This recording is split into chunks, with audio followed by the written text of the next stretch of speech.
He had everything: a good career, a nice apartment, and a woman who told him she loved him every single day. But comfort is a mask. It hides the architecture of a soul until the storm hits. He thought he was building a life, but he was merely maintaining a performance. In this world, we mistake availability for loyalty and convenience for connection. We believe that because someone is there when the sun is shining, they will remain when the sky turns to iron. He was about to learn the most expensive lesson of his life. A lesson that doesn't just cost money, but years. Stay with me, because the truth about your relationship isn't in your conversations. It's in the crisis. Then one day, it collapsed. Not dramatically, not all at once. The way things always fall apart slowly. He lost the job. The savings went to rent. The apartment got smaller. And somewhere in all of that, she got quieter. It started with shorter texts, then fewer calls, then a silence in the room that felt heavier than the debt. He told himself she was stressed. He told himself she was busy. He told himself real love doesn't change just because life gets hard. He was wrong. Not about love, but about the person he was in love with. He was in love with a mirror, and when the light shifted, the reflection disappeared. Because there is a moment in every relationship that reveals everything. Most men never see it coming until they're standing alone in the ruins. And by the time they understand it, they've already paid for it with their peace. What I'm about to share could save you years of chasing a ghost. I call it the crisis test. It is the only audit that matters. It is the forensic examination of a partner's character when the conditions are no longer favorable. Most of you are living in a house built on sand, calling it a fortress because the weather has been good.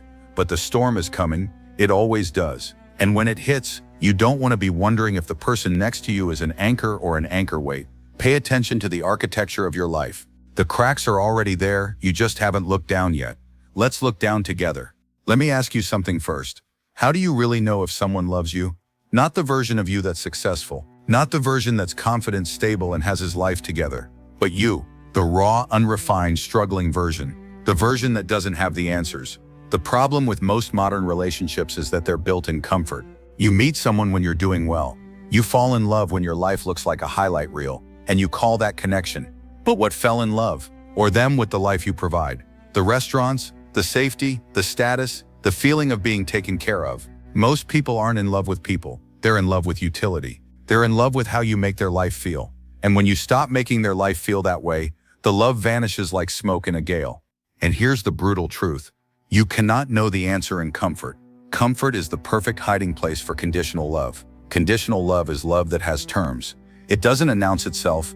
It doesn't say out loud, "I love you for what you give me." It just performs. It shows up when the conditions are good. It mirrors your energy, your lifestyle, your status, and it feels real. It feels indistinguishable from the real thing until the variable changes.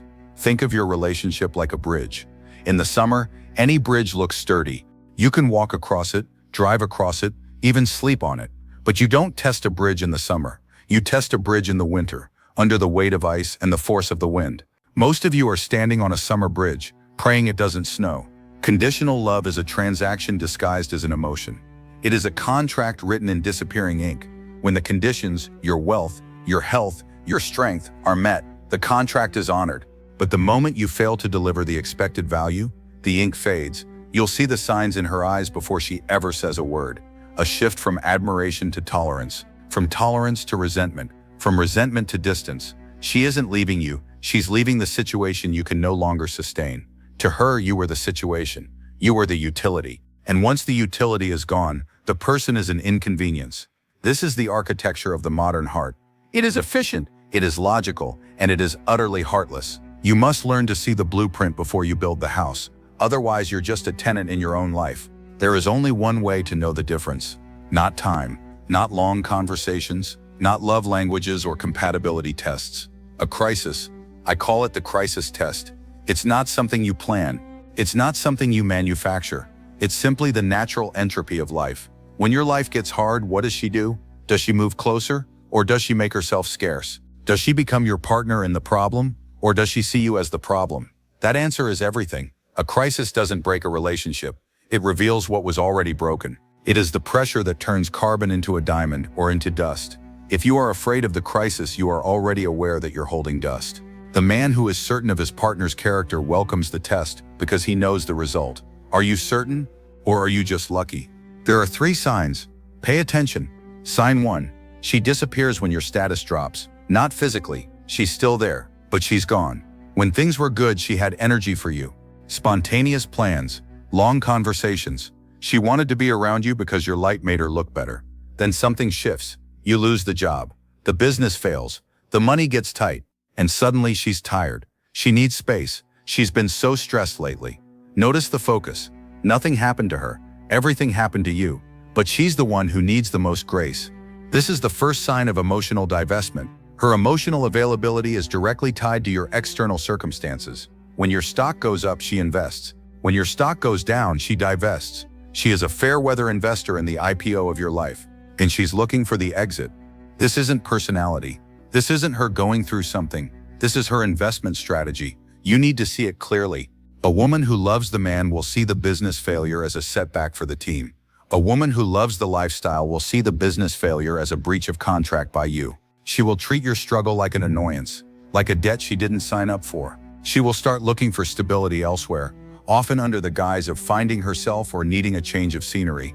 The scenery didn't change, the budget did, and her loyalty was budgeted for a higher bracket. Don't be angry at the math. Be angry at the fact that you thought you were more than a number to her. The crisis is simply the auditor showing up at your door. Let him in. He's doing you a favor. Sign 2. Her language shifts from we to you. This one is subtle, but once you hear it, you can't unhear it. It is the sound of an internal uncoupling. When things are good, the language is inclusive. What are we doing this weekend? We should save for that trip. We'll figure it out together. But the moment the pressure rises, the pronouns pivot. What are you going to do about this? That's your problem to deal with. I don't know what you want from me. That pronoun shift is not accidental. It's her psyche creating distance from the difficulty. From the failure, from you. Real partners move closer to problems together. Conditional partners create a wall of you to protect themselves from the fallout. Watch the language. It reveals the loyalty long before the actions do. It is the first crack in the monolith. Don't ignore it. A partner who uses you in a crisis has already left the relationship in her mind. She is a passenger, not a co-pilot. She is there for the ride, but she has no intention of helping you fix the engine. When the ship starts taking on water, she isn't looking for a bucket. She's looking for the lifeboats. And she's making sure there's only room for one. This linguistic distancing is a defense mechanism for someone who never intended to share your burdens. They only wanted to share your benefits. If you hear you're more than are when life gets heavy, you're not in a partnership, you're in a service agreement, and the service is no longer meeting her standards. Recognition is the first step toward liberation. Stop using we for someone who only uses you. It's a waste of a powerful word. Sign 3. She becomes too busy exactly when you need her most. Not a little busy. Mysteriously, consistently, specifically busy. At the exact moment you need someone in your corner. The promotion you didn't get, the health scare, the moment the business almost collapsed. And she was working late, with her friends, needed some time. Not once, not twice. Every single time your life needed a person, she was unavailable. Psychologists call this selective availability. It's not always cruelty, it's often cowardice. She is comfortable in your presence when your presence is comfortable, and she is elsewhere when it isn't. She lacks the character to sit with you in the dark because she's too busy looking for a room with the lights still on.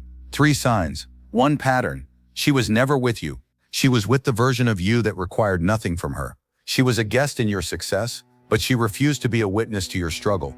Now, before you turn this into anger, let me reframe this. The crisis test isn't cruel, it's clarity. It is the most valuable data point you will ever receive. Because here's what most men do when they see these signs.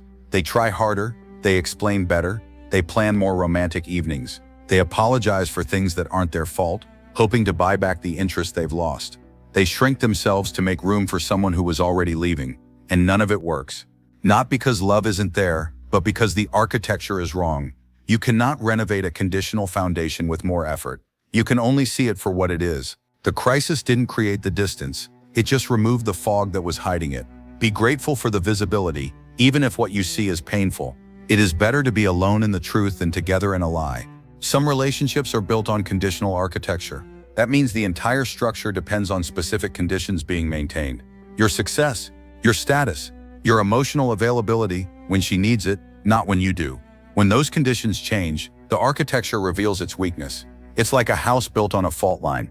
It looks beautiful until the earth moves. And when the earth moves, you don't blame the earthquake. You blame the builder. You are the builder. You built a life on a foundation of performance. You thought that if you were good enough, successful enough, strong enough, you would be loved. But that's not love, that's a performance review.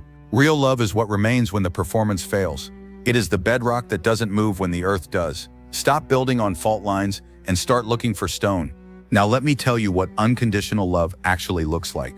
Not the Hollywood version, not the fairy tale. Real unconditional love in a crisis looks like this. She gets scared and stays anyway. She doesn't have the answers, but she doesn't disappear. Her language stays we, even when the situation is you. She moves toward the problem because you are the partner, not the problem. It doesn't look like a movie. It looks like someone sitting next to you in a hard moment without needing it to be comfortable first. It is the quiet presence of someone who has decided that you are worth the struggle. Psychologists call this attachment security. It means her love is not contingent on your performance. It exists even when your performance fails. This is what most men have never experienced. So they accept the conditional version and they call it love because it's the closest thing they've ever known. It's time to raise your standards. Here is the hard truth. The man at the beginning of this video, he didn't lose her when he lost his job. He lost her the day he met her. He just didn't know it yet because she was never really his. She was the lifestyle's, and the lifestyle was gone. The crisis didn't break the relationship. It revealed that there was never really one. It was a projection, a theater, a mutual agreement to pretend as long as the perks were good. When the perks ended, the agreement was voided.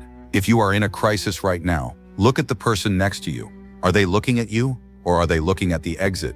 Are they holding your hand, or are they holding their breath? Don't ignore what you see. The truth is trying to save you. Let it. Stop trying to revive a ghost and start honoring your own reality. The monolith of your character is all you truly own. Protect it. So, what do you do with this? If she failed the test, first, understand this. This is not about blame. She is who she is. Conditional love isn't evil, it's just insufficient. And you deserve more than insufficient. You deserve an ally, not a fan. You deserve a partner, not a parasite. Do not beg. Do not explain. Do not shrink yourself trying to re-earn her comfort. A woman who disappeared, emotionally or physically, when your life got hard has told you everything you need to know. Believe her the first time.